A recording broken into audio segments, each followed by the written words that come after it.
यह dictation 5 second बाद start होगी, तब तक आप रेडी रहें।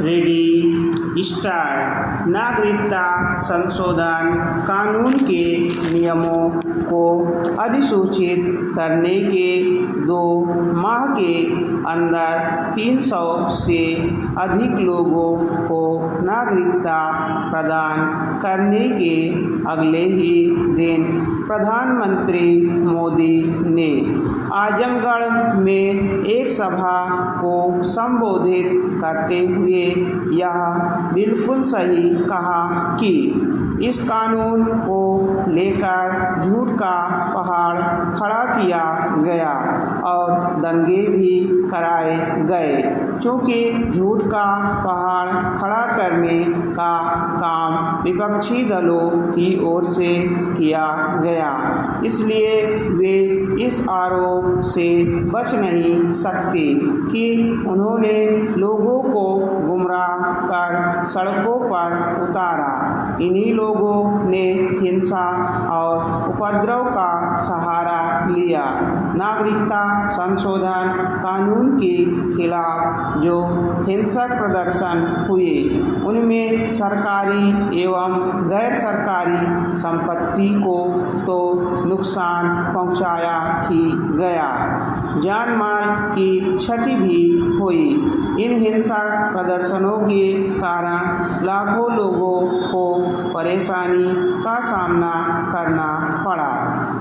दुर्भाग्य से दिल्ली के लोगों को कुछ ज़्यादा ही, क्योंकि यहाँ पर शाहीन बाग इलाके में एक व्यस्त सड़क को अवरुद्ध कर महीनों तक यातायात बाधित रखा गया।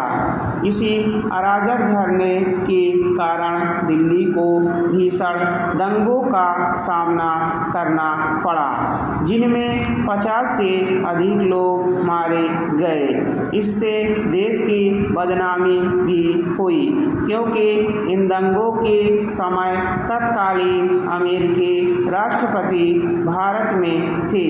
नागरिकता संशोधन कानून को लेकर लोगों को किस तरह बरगलाया गया, इसका एक प्रमाण यह है कि 2 माह पहले जब इस कानून के नियम अधिसूचित किए गए तो कहीं कोई विरोध देखने को नहीं मिला। विरोध के नाम पर केवल कुछ बयान जारी किए गए और वह भी मुस्लिम वोट बैंक के राजनीति करने वाले विरोधी दलों के नेताओं की ओर से। स्पष्ट है कि लोग समझ चुके हैं कि इस कानून के विरोध में सचमुच झूठ का पहाड़ खड़ा किया गया था और यह कोरी अफवाह थी कि इस कानून से भारत के मुसलमानों की नागरिकता छीन ली जाएगी। यह कानून तो 3 पड़ोसी देशों अफगानिस्तान, पाकिस्तान और बांग्लादेश में प्रताड़ित किए गए वहाँ के उन अल्पसंख्यकों के लिए है जो किसी तरह अपनी जान बचाकर भारत आ गए। बुधवार को ऐसे ही कुछ लोगों को भारत की नागरिकता प्रदान की गई।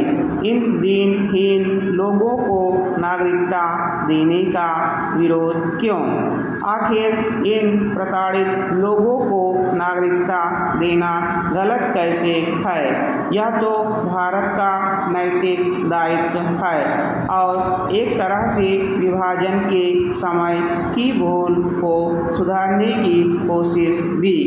यह शर्मनाक है कि कुछ दल और विशेष रूप से तृणमूल कांग्रेस एवं वामपंथी दल अभी भी नागरिकता संशोधन कानून का विरोध करने में लगे हुए हैं। उनके दबाव में आकर कांग्रेस भी यह कहने में लगी है कि सत्ता में आते ही वह सबसे पहला काम इस कानून को खत्म करने का काम करेगी।